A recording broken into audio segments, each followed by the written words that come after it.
സ്നേഹം നിറഞ്ഞവരെ, നല്ല ജോലി ലഭിക്കണമെങ്കിൽ നമ്മൾ ഏത് ദിക്ർ ചൊല്ലണം എന്ന് പലപ്പോഴും പലരും ചോദിക്കുന്നതായിട്ട് കേട്ടിട്ടുണ്ട്. നല്ല ജോലി ലഭിക്കാനായി നമുക്ക് ചൊല്ലാവുന്ന 2 ദിക്റുകളാണ് ഈ വീഡിയോയിലൂടെ നിങ്ങൾക്ക് പറഞ്ഞു തരുന്നത്.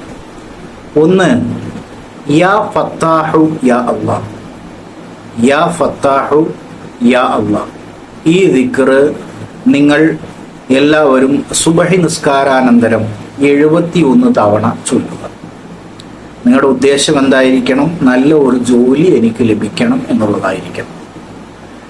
തുടർന്ന് നിങ്ങൾ ചൊല്ലേണ്ടത്, നിങ്ങൾ ഏതെങ്കിലും നിസ്കാരത്തിൻ്റെ ഇടയിലായിട്ട് ദിവസത്തിൽ ഒരു തവണ 129 പ്രാവശ്യം നിങ്ങൾ ചൊല്ലേണ്ടത് യാ ലത്തീഫു യാ അല്ലാഹ്.